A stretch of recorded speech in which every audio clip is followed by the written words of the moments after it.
Welcome to Blending the Family, the podcast. Topics can range from dads hitting rock bottom, daughters watching their parents divorce, or even what is a good wine for couples to have while talking about finances. Here's your host, who was once an emergency backup goalie for a professional hockey team. Yeah, I don't believe it either. Tommy Maloney. Welcome to another episode. I don't know where that came from, but welcome to another episode of Blending the Family, the podcast. I am your host, Tommy Maloney. And it is true, by the way, it is true. I was once an emergency backup goalie for a professional hockey team. It was the East Coast Hockey League. It was the Birmingham Bulls. Birmingham Bulls. That's a true story. And if you ever want to ask me about it, I'd be glad to tell you that pathetic story. Again, welcome to the podcast. On this episode, we have a great guest. His name is Marcus Aurelius Anderson. And I do ask him if Aurelius really is his middle name. Growing up in Chicago, one of my favorite disc jockeys his name was John Landecker, and his middle name truly was John Records Landecker. So Marcus Aurelius Anderson, he is a TEDx speaker, and that's how I kind of found him. Was somebody on LinkedIn had posted his TEDx talk, and before I interviewed Marcus, I set up a little pre-call just to get a little bit more about him, and I kept telling him, and I sounded like a broken record, telling him that his TEDx talk was probably the most powerful, and I kept using the word powerful in our conversation. I feel like a teenager who just discovered a new word, and that was the only word that they knew. Please check out his TEDx talk. You can go to his website, which is simply Marcus Aurelius Anderson, and it's Anderson, S-O-N, MarcusAureliusAnderson.com. Very, very inspiring TEDx talk, and I hope the TED people discover it and put it on their website because it deserves it. So what's Marcus's story? Thanks for asking. Well, Marcus, while preparing to deploy with the United States Army, Marcus suffered a severe spinal injury that left him paralyzed. Well, from there, he was having surgery and died on the operating table. Not once, but twice. Surgeons obviously saved his life, thank goodness. So the surgeons saved his life, and then they had to tell him some more bad news, which was Marcus would never walk again. So having no other options, Marcus started doing some soul searching, some honest, brutal soul searching, looking for the lesson to be learned from the injury. Once he started seeing his adversity as a gift instead of a curse, something miraculous began to happen. And we talk about how he ended up in the Army. He was not a young man when he joined the Army. And before I forget, he does have a new book coming out titled The Gift of Adversity, which will be released October 31st, 2017. He also has an article in Black Belt Magazine, so check that out. All right. Thanks for tuning in. Thanks for downloading. Thanks for sharing. Thanks for being you. If you weren't you, who would you be?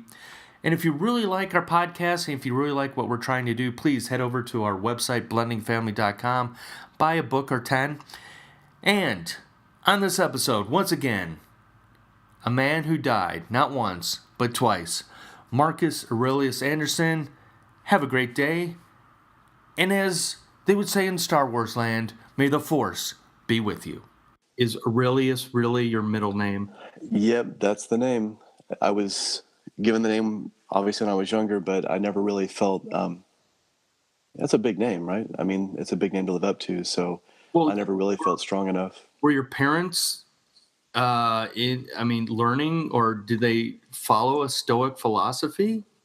My grandfather was actually really big into Marcus Aurelius, so he's the one that's responsible for the whole thing there. So yeah. Like you said, when you were young, you probably didn't understand it, but I mean, it really is a hard name to live up to, emperor, did your teachers understand the meaning of Marcus Aurelius? My teachers, is that what you said? Yeah. I don't know if they did or not, and obviously I'm not going to go by the entire, Marcus Aurelius Anderson. Is just, as a matter of fact, when I was a kid, I just went by Mark because the name Marcus in and of itself to me was pretty big. So Mark seemed like it was more of a name that you would use, like a child would use the name Josh as opposed to say Joshua. And then as I got a little bit older and got a little bit more mature, I could take the Marcus component. But I don't know. I'm not sure if my teachers understood that or not. But that's the name that's there, and that's what I have to sort of grow into again. And having that name really obviously made me more cognizant of the Stoic philosophy and philosophy in general. So that was something that I don't know if that was one of the things, almost like the boy named Sue type thing, where it creates a certain lesson within you, whether you're cognizant of it or not. So, what kind of kid were you growing up? I grew up in Oklahoma. I was born in Tulsa. My parents were divorced when I was 8. So, this is obviously pre-internet and pre all those kind of things. And growing up in Oklahoma, there was, not a whole lot to do. So I had to kind of figure out what I wanted to do with myself. When my parents were divorced, I lived with my mom initially, but I've always had a love for martial arts. As a kid, you watch Bruce Lee movies or Kung Fu theater or whatever was kind of on in the mornings there. And in the summers, I would spend time with my dad. I would spend a couple of weeks with my dad. I'd spend weekends with him on occasion, obviously. And when I was 11, I started doing martial arts. I started doing Taekwondo, which was the only, legitimate martial art around Oklahoma at that time, really. Well, other than I'm sorry to interrupt, but it's just funny because I think it's in the divorced parents handbook. So what do I do with my kids? Taekwondo, because my mom did that to me too. She put me in Taekwondo. I made it all the way up to yellow belt with a green tip, and then the guy who ran the studio dropped. I think he quit, and so I just, it's just funny you say that. It's just because, again, I think divorced parents, they need something for their kids to do. It doesn't matter if it's a boy or a girl, they need something to do. And so I kind of was thrown into it, and I enjoyed it. I really did. Because it's a great discipline. It really is. So I'm sorry, but I was just having memories of one time actually getting kicked in my not so happy place by the instructor accidentally. Oh goodness. Yeah. That's a rough way to go about it. I think it's true. I mean, it's important to give the kids things to do, and whether it be, an organized sport or an individualized sport, it's key. I like the martial arts because team sports were fine, but I found that if I messed up in martial arts, that was my fault. If I was victorious, then that was my success. Mm-hmm. And that gave me a chance to get a little bit more of a individualized look at what I needed to improve on and how I could get better. Do you have siblings? I do not. I'm an only child. I think that's why you and I connect so well. Is this divorced parents, only children? Oh, okay. Yeah. Figures? I don't know. Maybe like attracts like, apparently, right? No, I agree absolutely. The other thing that my father helped me with was he played guitar. My father was a really, really good musician, and he played everything by ear. So at a young age, seeing him play the guitar or seeing him be able to hear a song on the radio, and even though it was, simple chords for him, Mm-hmm. to, a 12-year-old boy, it's like, wow, you're a rock star. How do you do that? And so he started showing me, simple chords and simple understandings of progressions and patterns. So both of those are, disciplines in and of themselves, the martial arts in general, and then music. And it really, I think those were very formidable years for me. So it really helped me think, sort of not just in this linear aspect, but you're thinking laterally, you're thinking obliquely, you're using these different kind of thought patterns, and all these neurological pathways are being established. So it really kind of helps give me, between the self-control, the discipline, the humility and loyalty and conviction of ultimate victory from martial arts, in addition to music, it really gave me a pretty good foundation to do pretty much anything I wanted to do with my life. Have you always had that driven mentality? I guess I would, but just like anybody else, we all have fears. We all have expectations that may or may not be what we want, or we don't get to go the directions that we want to go with everything. So I say that I have the driven mentality, but we all have fear, and we all have things that we hope will happen that may not happen necessarily. So take me through after, all right, so you're 12 years old, you're going through Taekwondo. What aspirations did you have as a young man going forward? Oh, aspirations of a young man. There were a few different ones. At one point, I wanted to play the guitar just professionally and just do that and just be a musician. Didn't really care about necessarily making a lot of money, but I just wanted to be around people that were phenomenal at what they did. And music was an area where you could see that readily. Another thing that I did when I got into high school is I thought about, being a philosophy teacher, getting a PhD and going through and kind of following that route. But I realized that both of those things were possibilities, but they didn't necessarily have to be. I was at the age where I thought that, almost like what you see so often now, where everybody wants to find their passion, but I'm realizing now that you can have multifaceted components of different passions, where you can love music and you can really devote a certain part of your life to that, but it doesn't mean you have to marry that. You can love martial arts and do those things, but not have to be just committed to just specifically that discipline. You have a passion, but you can have so many other pieces, but it's all still part of your passion. It absolutely is. And you'll find that there's going to be common threads that run through all of those things. So for example, with the guitar, you may play a riff or a lick, hundreds and hundreds of times to perfect it, to hone it, to polish it. It's the same thing with the martial art technique. Like you were talking about Taekwondo, you may do that kick thousands and thousands of times until you realize that you sort of own it, and then you start putting it into a combination, or putting different timing with it, or putting the interception capacity with it as well. And then that goes into everything else we're doing, whether it be writing, whether it be even the art of conversation. A lot of people aren't having as much conversation now, or it's not as readily understood, because in today's day and age, where people don't have to conversate as much as they don't have to, or they can just, people literally get upset if you call them on the phone sometimes now. They would rather just text you and say, hey, what do you want? As opposed to, having a conversation and having time, which that's sort of an evolution of technology. But at the same time, it allows people to lose that interaction. And that's why it's so interesting to see people now on social media that are saying, yeah, you have to interact with people and you have to engage. And that's what creates those things. So ironically, we're having to imitate with technology what we should be able to do organically with a person, or even with what we're doing now in a podcast kind of format. Well, it's funny you say that. Seth Godin, his blog post for today, was talking exactly what you just said, is that we aren't communicating, or he even put in, you go to lunch with somebody and those two people end up sitting there on their phones, either surfing the web or texting. It's like, no, communicate, have a conversation. Yep.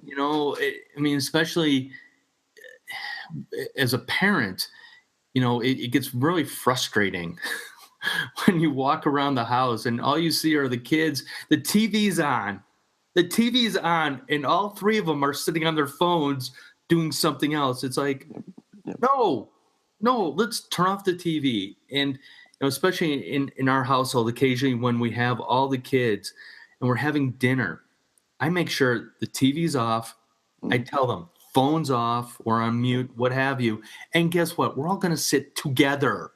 Yep. My dad is an avid reader.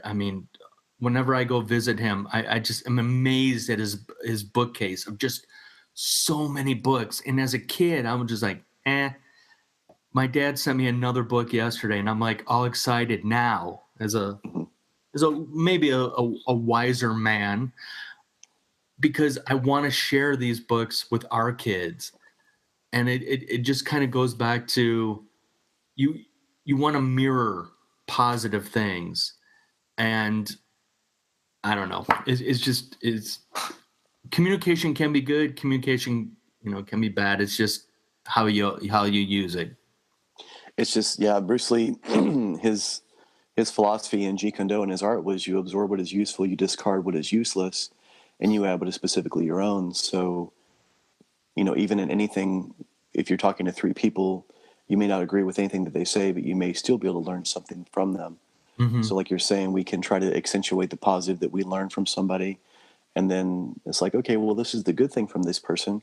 I like that. This is the stuff that I definitely don't like about that person. I will go ahead and try to, sift that to the side. And just like you were saying with the books as well, I have books that I've read, when I was in my 20s.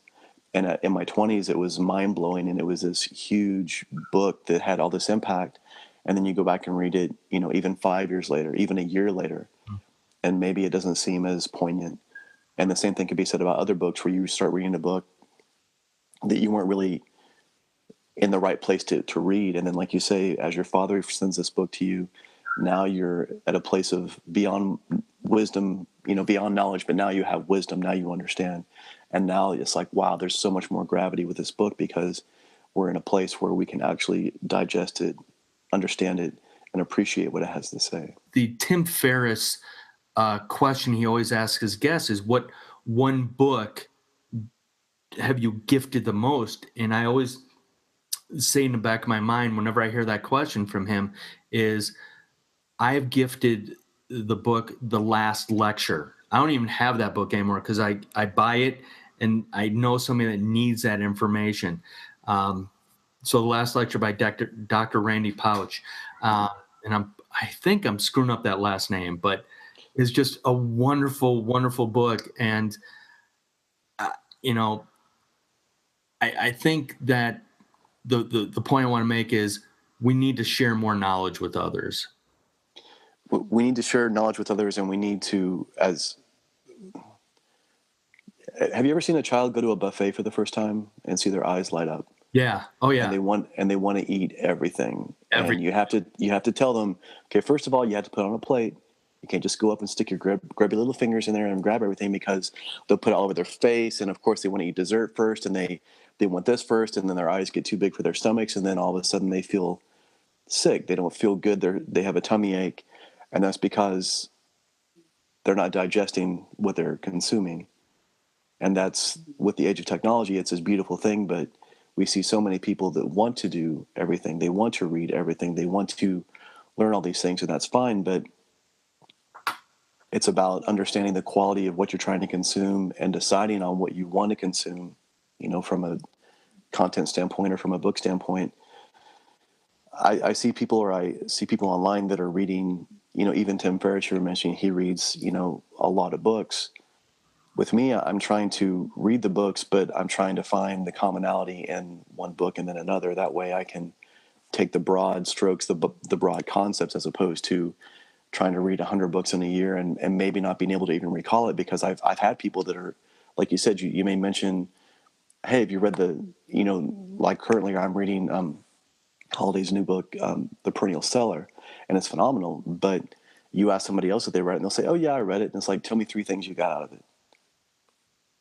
That doesn't mean that Ryan Holiday isn't a great author, because clearly he is. But that just means that person may not have been present enough. They may not have digested the material enough. They may have been too greedy because they were reading that with 3 other books. There are some people that may be able to do that. For me, I can't. For me, I need to figure out 2 or 3 books I like, digest them, take the time, read them slowly. And then, of course, just what other things we have going on in life, if you're trying to do other things, it may be difficult to really get that time in to do what you need to do. So I think that, like you're saying, knowledge is very important, but I think that actualizing the knowledge that we already have is almost more important than as opposed to simply trying to refill the cup, because lots of times it overflows and we don't actually absorb what we need to from it. Yeah. And, as I'm one of those people where I'll read, before I go to bed, I'll read a chapter, and then the next night I'll have to kind of go back, Right. reread what I read the night before. I don't know. I blame over 20 years of playing ice hockey and taking a lot of pucks to the head. That's my excuse. Yeah, being concussed will definitely affect your neurological capacities for sure. I saw your TEDx talk. I had to get in contact with you, and here we are. Let's take a couple steps prior to the accident. So let's go. All right. You've left high school, college. All right. So now you're married. What was going on in that time and space? So I was married and I was living in Atlanta with my wife at the time. I was going to chiropractic school in Atlanta at Life University, and I was also bartending. Chiropractic school is there are a lot of hours, it's a doctorate level school, so you're working very hard, and then you're also trying to take all these doctorate level courses.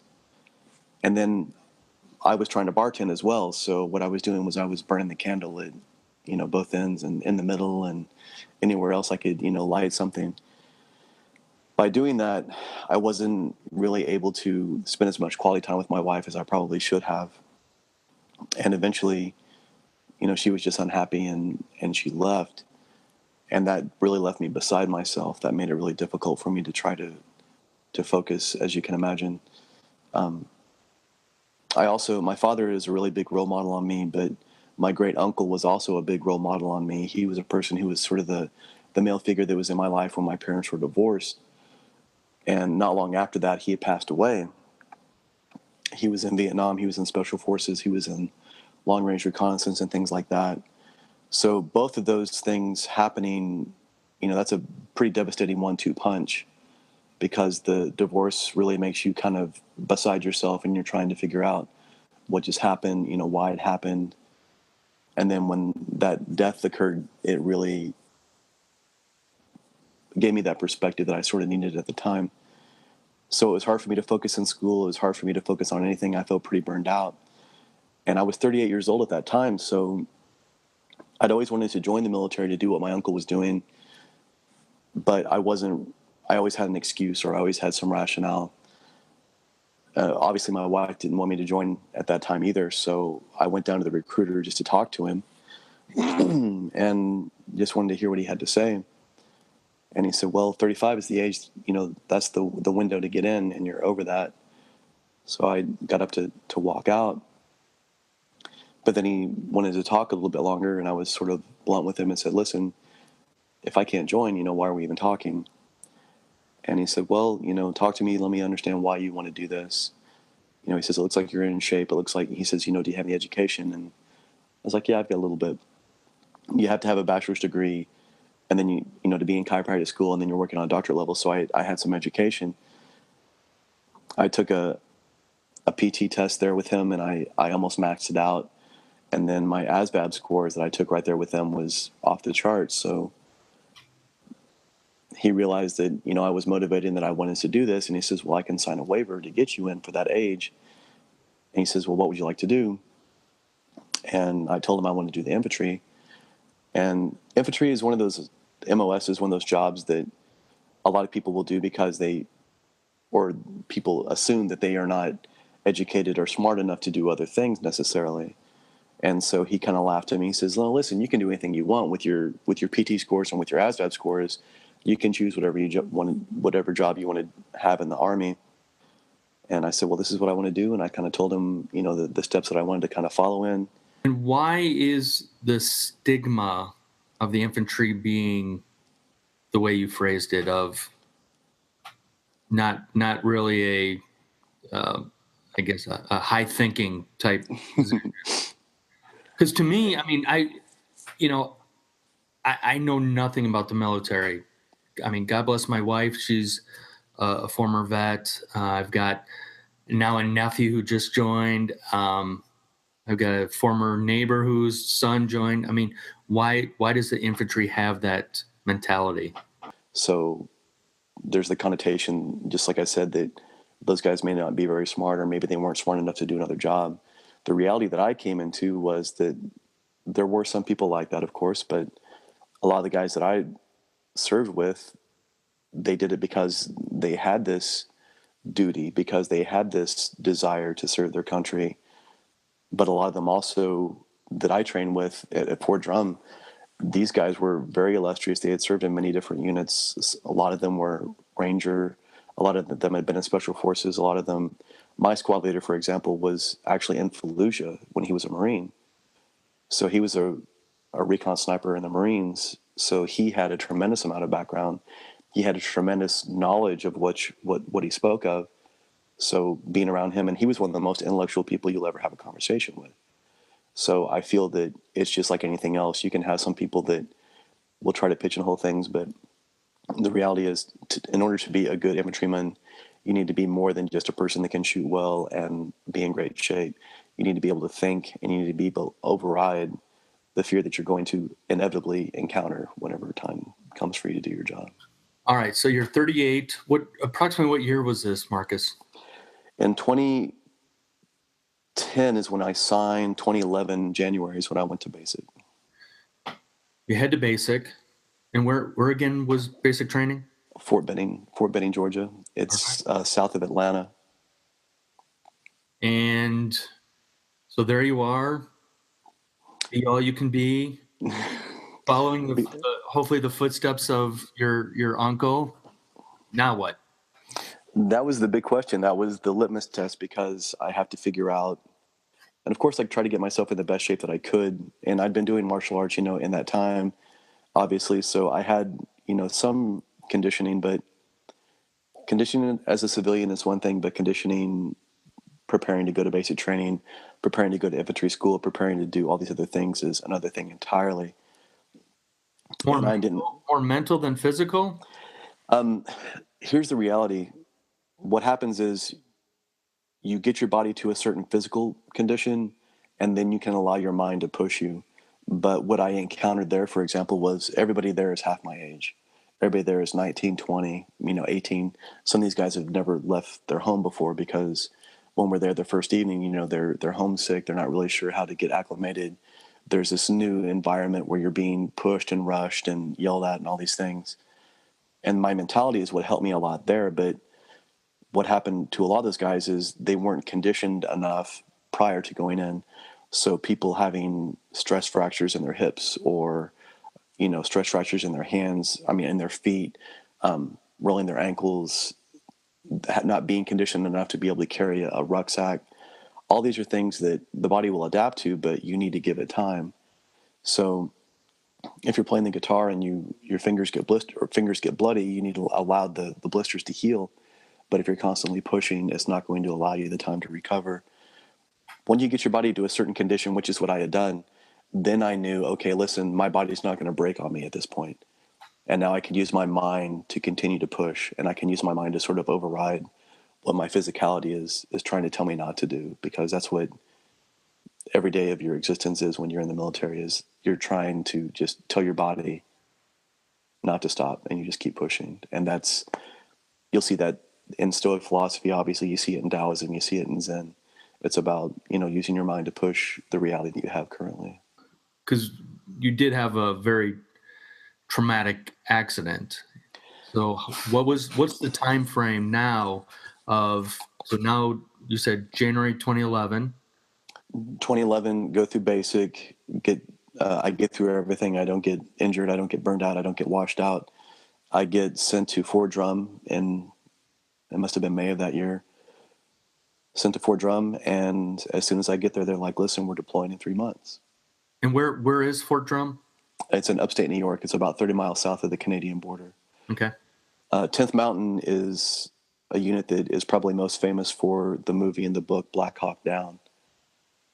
So the 10th Mountain was it's an extreme cold sort of unit. That's what we're, it's very cold up there. It was not uncommon to be out there doing a ruck march in negative 20-degree weather because that's what you have to do. People don't realize that in Afghanistan, for example, the mountains there in the wintertime, there is a lot of snow. There's a lot of ice, and the terrain is very difficult to negotiate. So we were constantly, so that was kind of what I was talking about before. I got my body into a good condition to go into basic. And then I kind of thought, oh, well, this is it. I've got it all figured out. I can run. I can do pull-ups. I can do push-ups. I'm in great shape. I can ruck. Do you think, as you're talking about, they keep telling you, get ready, you're going to deploy, get ready, you're going to deploy, get ready, you're going to deploy. Do you think one of two things, was it a lot of red tape while that you didn't deploy, or do you think they're just trying to mentally, not really put you down, but mentally just say, kind of mess with you? Oh, we're going to deploy. Haha, we're messing with them. What was your gut telling you during those times of, hey, get ready, we're going to deploy. Hey, get ready, we're going to deploy. And no. That's the difficult thing, is because the military is so compartmentalized. So if you're talking to one of your NCOs or even the person who's like your commanding officer there, if he is being told that we're going to deploy, then he genuinely believes that. And so that's what he's telling everybody. So you do what the CO tells you, or you do what your NCO tells you, or what your squad leader tells you, or whatever. The reality is, in the military, nothing is in your control. And even the people that are higher up than them will have a compartmentalized section above them that are, sending orders down from leadership. And that's why finding out, realizing later on that year is whenever President Obama went to get reelected. And the first place that he came to announce that he was bringing the troops back was Fort Drum, because we were the most deployed unit in the history of the military at that time. So all of a sudden, we hear information, hey, the POTUS, the President of the United States, is coming to Drum, and they shut everything down. And as soon as that happened, I could just see all the NCOs that I knew that had been deployed before. You could just see the look on their face change, because they know there's only one reason the president's coming here, and that's because either a lot of people have died in battle, or because we're probably not going to deploy. And sure enough, he came and he gave his speech, and he said, hey, I want to let everybody know that I'm making good on my first promise as president, which is to bring the troops back. All right. So now let's see, 2012. So where are we at? So in March of 2012 was when the week leading up to a lot of that, again, we were in the heavy rotation to deploy. We'd done all this training, and it was always cold, so I would have trouble with my hands holding onto the pull-up bar outside, or we would go on a ruck march and I couldn't feel my feet. And I was like, well, it's because it's cold outside, or it's negative 20, or it's the wind chill, or whatever. And once I would get inside, take a hot shower, get kind of warmed up, get some good clothes on, all of a sudden, okay, my hands still feel numb, my feet still feel numb, and I still have a lot of pain in my neck, but that's just because I had a 100-pound ruck, on my back or whatever. But as that week progressed, I was having a harder time. I would roll out of my bunk and I would have a hard time standing up, maybe getting my balance. I'd have to put my hand out to kind of keep myself balanced. And I assumed that was because I wasn't pushing my body hard enough. As a matter of fact, the week that I woke up with my injury, I thought to myself that weekend, well, I'm going to have to do a lot of deadlifts and squats this weekend to really kind of compensate for my body being weaker than what I needed to do the job that I needed to do. Had enough training from chiropractic school to sort of do like a self eval real quick to see what was going on. And I was like, well, I can't feel my hands. I can't feel my feet. What can I feel? And feel the pain in my neck. And I'm realizing, well, everything that the symptomatology is telling me is that, I can't move, that there's some sort of neurological deficit going on here, that I'm paralyzed, but that can't be the case. And sure enough, that's exactly what it was. It was almost like I don't know if you've ever had them before, but sometime in everybody's life, we've had a dream where we feel like we can't move, or we feel like we're stuck, or we feel like we're being chased by something and we can't move. And that was pretty much my worst fear just come to life on that morning. So you're laying there. I mean, are there other guys around you and you're like, I can't move, I can't move? Somebody was knocking on my door, as a matter of fact, and that's what woke me up initially. And I'm like, I can't move. And of course they're, yelling, whatever, blah, blah, blah. I was like, no, I Right. can't move. And they're like, you're not messing around. I was like, nope. And that's when they came in, they got me and opened the door and came and got me. And they were like, what's going on? It's like, I can't move. And it's crazy because, even when I went to triage and stuff, they didn't believe me. They thought that I was faking, I think. They thought, because they have me in a wheelchair and they wheel me in. They're like, so what seems to be the problem? It's like, well, what do you think? What's it look like the problem is? So. And I'm sure that's a little bit of, I want to say ego, is that, here you are, and I'm not saying your ego, everybody surrounding you is, here you are, a male, a soldier, a very fit soldier, physically, mentally, and you're telling them, I can't move, and they're just like, yeah, whatever. So what you're just goofing with us, Marcus. You sprained your little toe, get up, go run. And I'm sure it's hard for you to say, no, I'm really hurt. Yeah, it's difficult because in order for me to admit it to them that I'm injured, that means I have to admit to myself internally that I'm injured. And that's something that you never want to admit to because, again, we were talking about the mentality and basic. There were plenty of mornings I woke up sore, or there were plenty of mornings, I say mornings, there were plenty of times when you didn't get a lot of sleep or you didn't get a lot of food or a lot of water. And that's what you're going to have to do in your job. So that was the norm. Being to the point where I actually had to internalize it enough to tell people that I was injured, that was the difficult part because now I'm scared, because now this is the first time in my life that I cannot control my body enough and I cannot use my mind to control my body enough to do what I'm willing it to do. And that's one of the scariest things you can ever really, at least for me, that I've ever encountered. So at this point, are they agreeing now? Are they saying, all right, let's take some x-rays or an MRI or a CAT scan? Eventually, after a while, they realized that I really was injured, and they went ahead and they sent me down to Syracuse. And that's when they were like, oh, this guy really is injured. This guy really may die. And that's when they pulled the trigger and they got me down there. Hold on. Die? Yeah, I was having a hard time breathing. What we found out once we got down there was as soon as I got out of the ambulance, that's when it was just like a movie scene where you have half a dozen people that are, running with you on the gurney. They're running with you and they have all this stuff beeping. They're shining lights in your eyes and they're trying to run a scan on your heart, and you have neurologists that are poking and prodding on you, and all these things are happening. And they talk about you like you're not there. You're just a patient.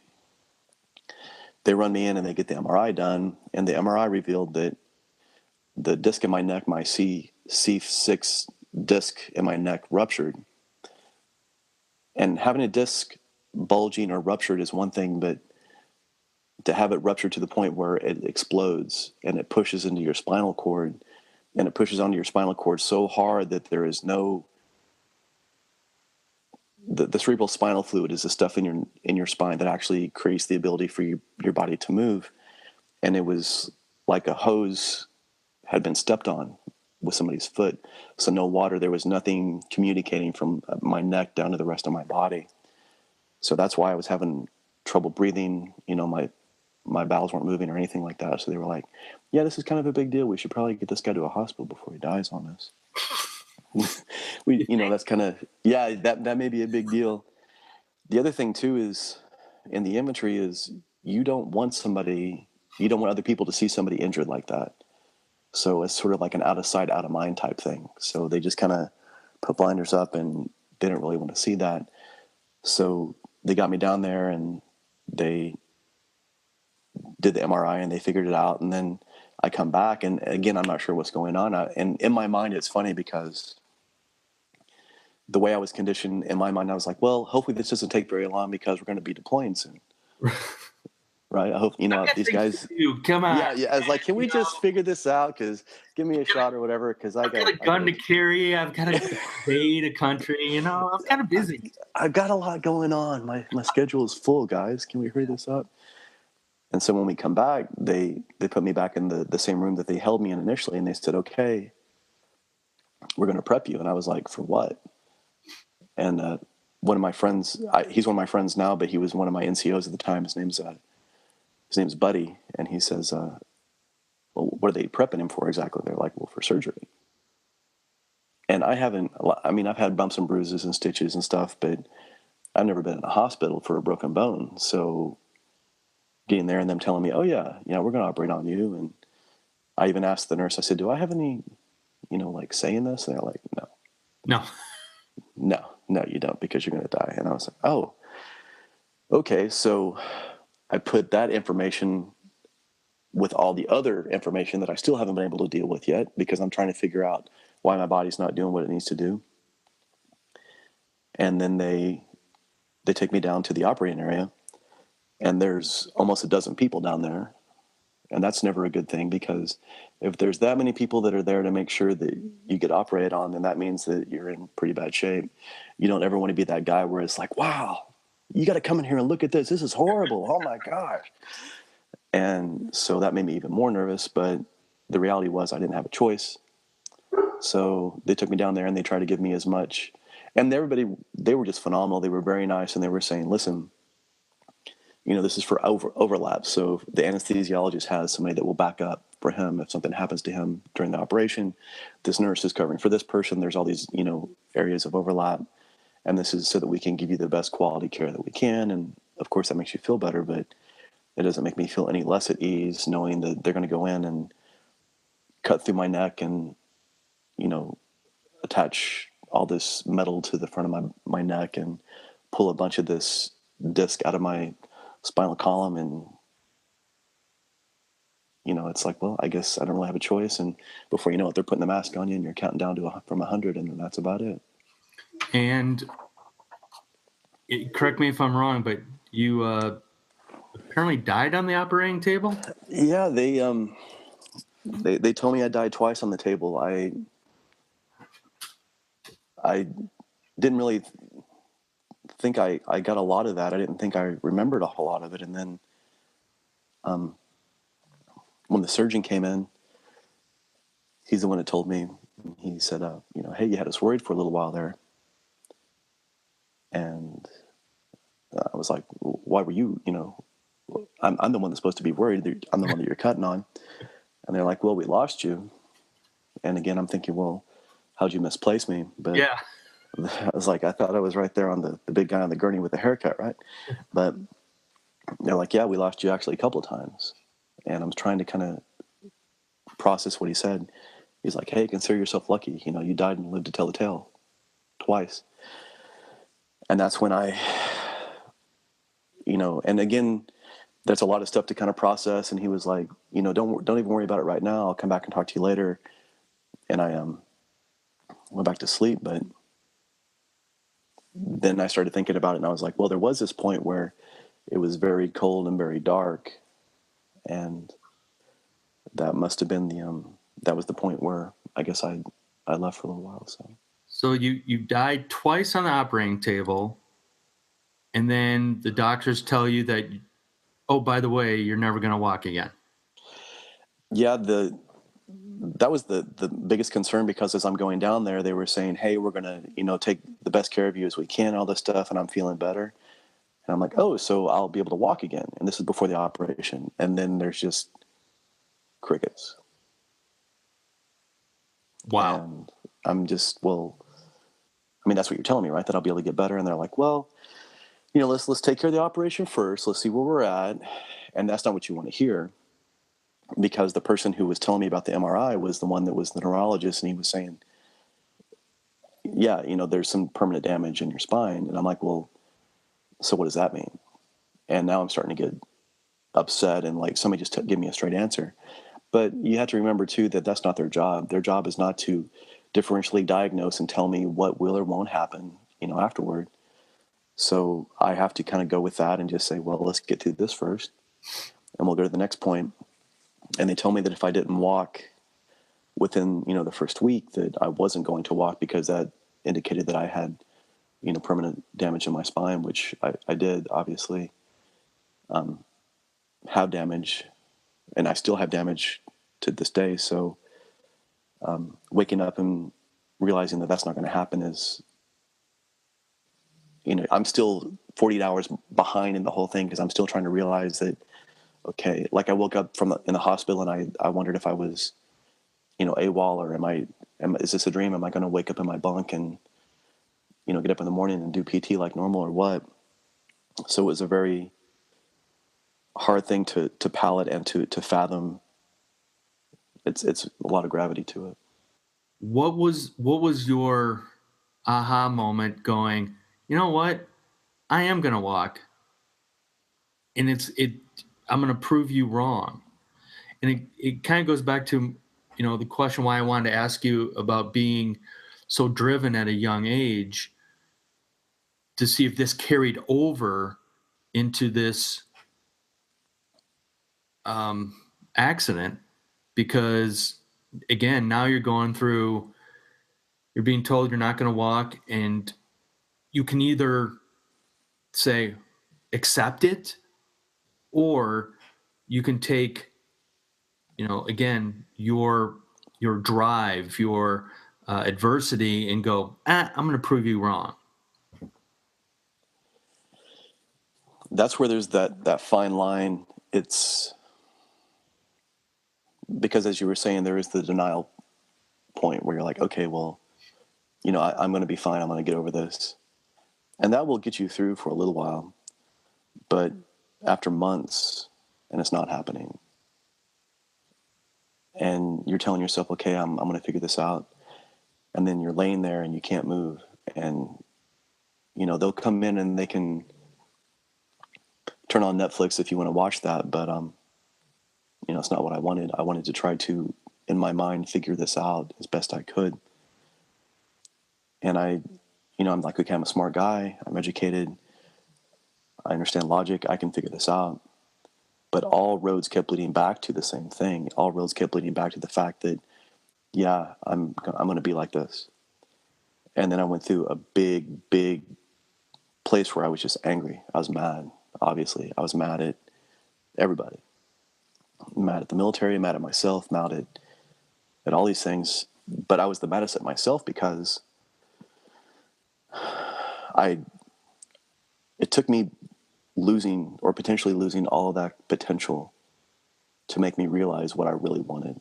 The reality is, it's not that we don't know what we have, it's that we think we're always going to have it. And then when it's taken from us and it's ripped from us, that's whenever we start realizing, wow, this is what I should have been doing. This is what I wish I'd been doing. And all that anger that I had was external. And then eventually I kind of turned it internally. And that's the definition of depression. So I got to a point where I was so mad at myself for allowing myself to not do what I wanted to do and to not actualize my potential, and to assume I was always going to be strong enough and able enough to do whatever I wanted to do, that is what made me get to that point. I was so mad, I was suicidal, but I couldn't even act on that, which in hindsight, I'm glad I didn't. But I was so angry that I didn't even want to live, because to me, that wasn't a life. That was just existence. That wasn't actually a real life. That was just a person who was, turning air into carbon dioxide and not doing anything with their life. So that was a very hard place for me to be. How long did it take you to take that first step? 3 months. 3 months for me to realize that, okay, this is probably what I'm going to be left with here. So now what are you going to do? And in martial arts, or Stoicism, any of these things, in all these philosophies that are functional, that are practical, you will see that, again, those common threads, those commonalities. And the common thing that I realized was that, okay, I've been pushing against this for so long, and it's not doing anything. It's not budging. So if I can't push into this, maybe I should pull. Instead of trying to resist what this is, maybe I should just go with it. So I started looking at my adversity. I was like, well, what am I supposed to learn from this? There has to be a lesson, and I'm just not seeing it because I'm too emotional. My ego is too involved. I'm too attached to all this stuff. What if I can just take myself outside of this stuff, get rid of my attachment, and just realize what I'm supposed to be learning here? And that's when I started trying to do that. I started to look for, okay, well, what do I have to be thankful for? And I was like, well, I'm alive. But again, I wasn't thankful for that because I didn't feel like I was really living. So I was like, well, what else can I get out of this? And then I thought, well, if this had happened if we deployed and this had happened to me, then I probably would have got other men killed. I might have gotten a Chinook, that came in to get me shot down and other people killed. So the fact that nobody else got injured in this thing is actually a big blessing. And once I had that cornerstone, once I had that sort of foundation, then I was able to sort of think, okay, well, then what else can I be thankful for in this situation? Once I started seeing my adversity as a gift instead of a curse, that's whenever, about a week later, my fingers on my left hand started moving. I stress this when I coach hockey for kids. I always get that strange look from all of them, and that is to visualize. I try and coach the kids to use visualization techniques. So here you are laying in bed. Here you are trying to figure out, all right, I don't want this so-called life anymore of just laying here and not being functional. Were there times where you could visualize or try to visualize walking out of the bed, walking out of the hospital? What kind of techniques were you using? Because like you talked about, Marcus, and you have every right to be there and being in your so-called having that pity party of one and being depressed and having those suicide thoughts. But there's that point where you go, you know what? And you've spoken about it. Enough was enough. Were you using any kind of techniques to really go from that depression to, I'm grateful for being here. I'm grateful for being alive. I'm grateful for what have you? I could see that resisting wasn't doing anything positive. I could see that I was only able to use so much of what I had. I only had so much materials to work with. So instead of being angry, because I've been angry for the last 3 months, I was like, well, I'm going to see what I can do. I'm going to see what I can be grateful for. Like I said, once I became grateful, and again, I try to use different forms of visualization. I try to use different, kind of positive mindsets. But the reality was that once I started pushing and nothing was happening, that's whenever I became more desperate. That's whenever I started using fear as a big motivating factor.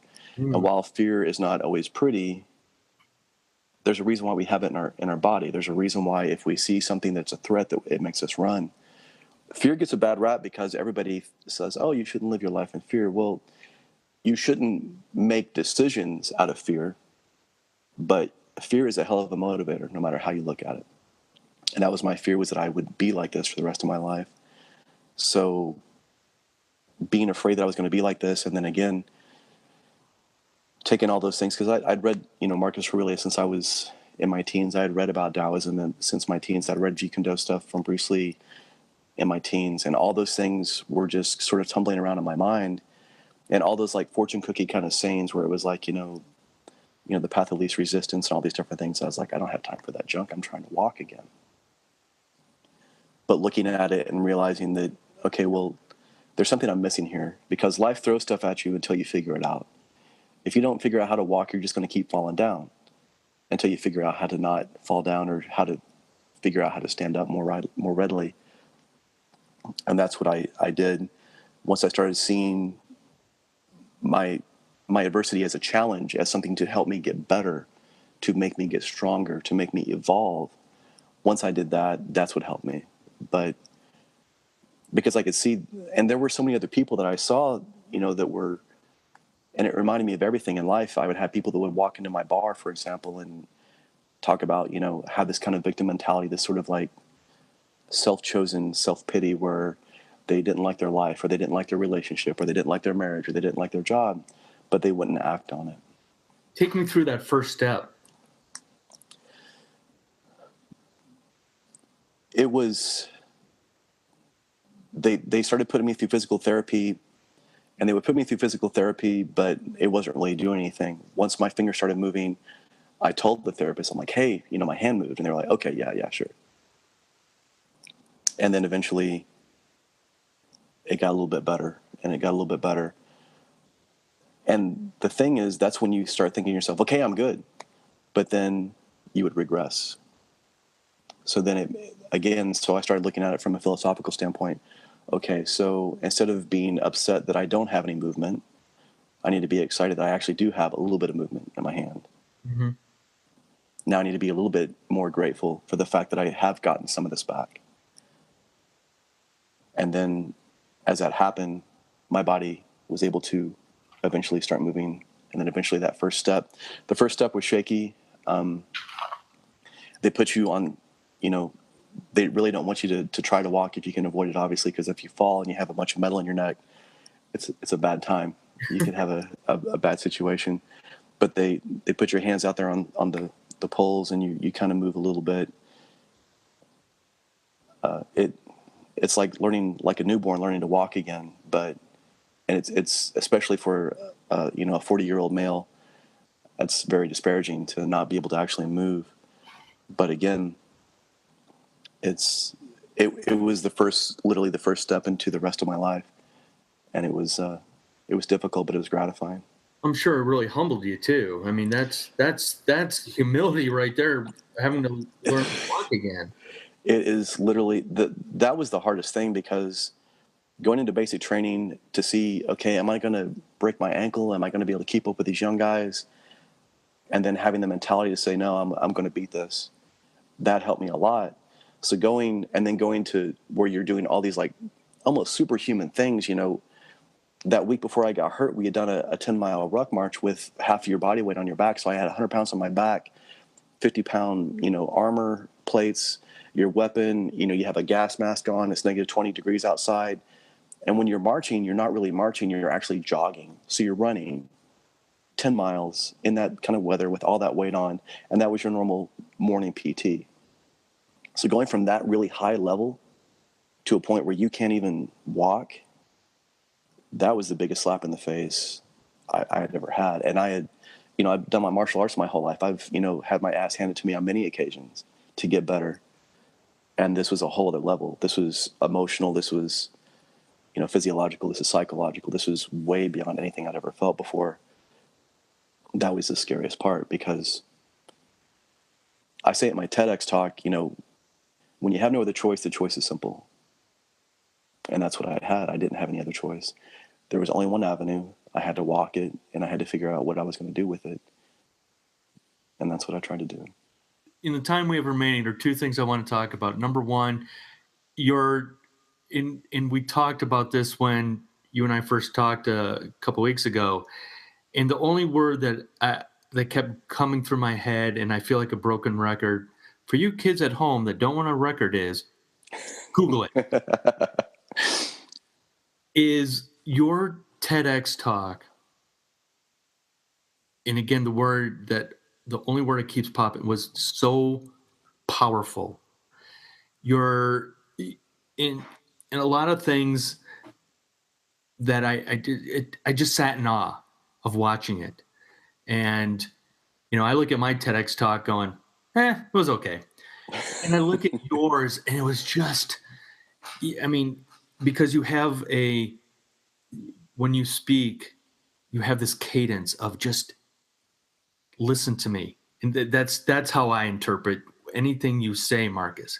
And listening to that, your story, and listening to how you came through this adversity and how you persevered. And, again, watching your TEDx talk, just reminded me, going through my divorce, I thought I would never, ever, meet anybody. I thought my life was over. I just thought, to kind of paraphrase I think it was Seneca talking about how our imagination, that we put things in our imagination of the worst possible scenario, but in reality, it's okay. You're going to get through it.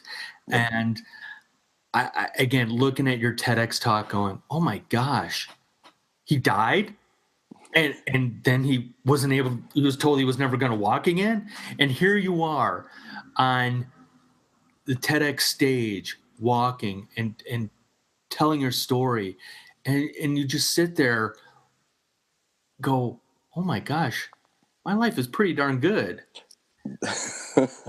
Thank you. I mean, that I appreciate the accolades, and that was the idea.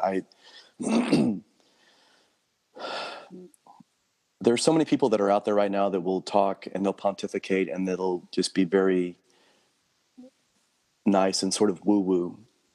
Then you have the people that are the other direction that are sort of yelling in your face and kind of, get up and do it, blah, blah, blah, blah, blah.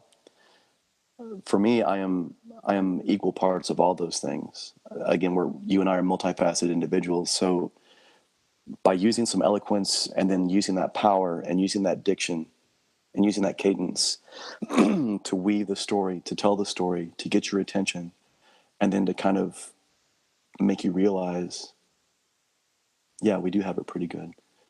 Yeah, the stuff that you're making a big deal out of, you really shouldn't be. Yeah, when a door closes, don't focus on the door that closed, look around you, because there's a lot of other stuff that opens. Well, that's what makes you realize. And again, in our household, all the kids look at me strange because majority of the things I listen to, like in the car, I'm listening to, inspirational motivation, success CDs, things like this. And they just look at me and go, can't we just listen to music? I'm like, I'm trying to educate you. I'm trying to give you life lessons here. And, even in the house, I've got motivational stuff and sayings. And tell me about the book. The TEDx talk is called The Gift of Adversity, and the book is the same name. Whenever you're asked, well, you're a TEDx speaker. It's not about you when you get up there. It's about having the idea. It's about providing something for the audience and providing quality. So when I got up there, people think that, 13 minutes, 18 minutes is a long time, but again, as you and I know, it's not if you're up there, if you're really trying to weave the kind of story that you want to. So I had to get up there quickly, tell a little bit about me, about what I went through, and then allow that to set the stage to be able to say, I've gone through this, so I'm qualified to have an opinion about adversity. Now look at all these other people that are going through much more than what I've ever gone through. And now allow that to shine a mirror on everybody else and say, listen, so why aren't we doing more? Why are we complaining about these little bitty things? That's why I'm like, think about that the next time you complain that your latte is not hot enough. It truly, that was one of the greatest lines I've ever heard. Yeah, and like you said, if you build it correctly and you have the right cadence and you can deadpan that and really make somebody look at it, it really is a kick in the tail that they need.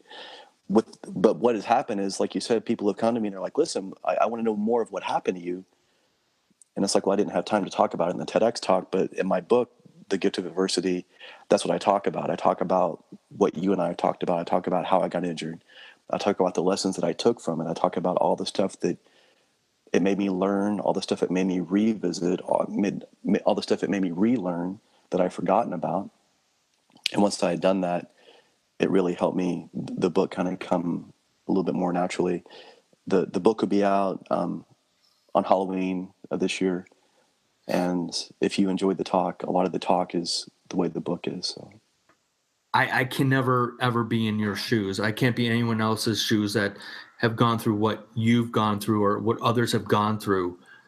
But I think the key motivator here is that don't accept in your situation, Marcus, of a doctor saying, oh, you died a couple times and you're never going to walk again. But hey, want to watch some Netflix? What do you want to watch? Yeah, we'll put a series on for you, right? It's like that's what it is. The thing is, people lack. They really lack accountability. If you're in college and you have a deadline, this paper has to be done. What do? We wait until, if it's due at midnight, it's 11:59 when we turn that thing in. And that's what happens. Accountability was given to me through adversity. And so when you realize that you have to do something, when you realize that you can't settle for something lesser than what you're able to give, then that's when you push. That's what seems to happen. Like you said, is we get into this false sense of pacification where we can pacify ourselves mentally. We can pacify ourselves emotionally by turning everything else off and just watching whatever's on the program or whatever we're looking through on social media and let that just sort of wash over us. But we learn the most about ourselves whenever we're put in those positions where we have to be accountable to something. We have to find that adversity and we have to embrace it, because if we don't, adversity is a gift. You have to embrace it, because if you don't, you won't learn the lesson and you won't get stronger. It won't be the catalyst that you need to be the person that you can become. And all of us, even myself, there's so much more I can be doing. And I now had this burning urgency to do that.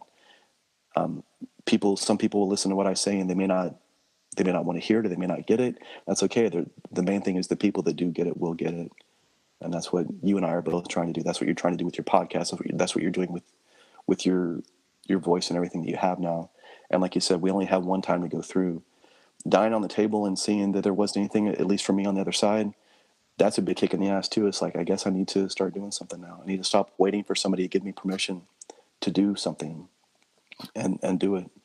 I have on my whiteboard waiting versus creating, because I'll admit I get stuck in that. I'm going to wait for something to happen, and I'm waiting instead of doing and creating those moments. So I want you, Marcus, to give advice to parents, to kids who struggle. The kids are struggling with adversity. The best advice I can give is to recall when you were letting your child walk. When your child fell down when there's a baby, you're there to support them, but if you pick them up every time, what do they learn to do? If I'm lifting weights and I try to pick up 400 pounds off the ground, it's not going to happen. And if I do, I'm going to get hurt in the process. But if you start with the bar and you do it correctly, and you slowly, incrementally increase that resistance, that's how you get there. So let your kids fail, show them that you love them, show them it's okay to fail, point at the other people that have failed, and then let them see that that's how they get better. That's the fire that we have to go through to be forged. Fall down 7 times, get up 8. That's exactly it. It's part of life. At the end of the TEDx talk, when I say that, most people try to resist adversity, they try to avoid it, but you have to go towards the sound of gunfire, so to speak. You have to run towards it. You have to embrace it, because if you don't, going into it with that fear or going into it without that resolution, that's whenever you don't succeed, and that's whenever you plateau at where you're at, and it stunts your growth. And that's why everybody's so satisfied with what they have. They got right to here, and now they're satisfied because they don't want to try anymore. And guess what? That's where they stay for the rest of their lives. So we can't do that if we want to get better. Marcus Aurelius Anderson, and Aurelius really is his middle name. Thank you for your time today, Marcus. Thank you for coming on the podcast. And thank you so much for having me. I'm just honored to be here. I am so looking forward to your book. And again, you have a gift. You really have a gift, and that TEDx talk is just. And I'm not trying to be negative on this. I'm saying that's small potatoes, because you, my friend, are going to take over the world. I'm just going to tell you that right now. Well, I just hope to make the biggest impact positively that I can to anybody that needs it. Like you said, we're all going to face stuff, and it's really gratifying to have people that say, listen, I'm really glad I found your talk, because it was happening at a time of my life when I needed it. And that's all I could ever hope to do, is to just help impact people as best I can. Thank you for listening to Blending the Family. Oh, yeah, and we hope you'll come back next time. Please. No, really, please.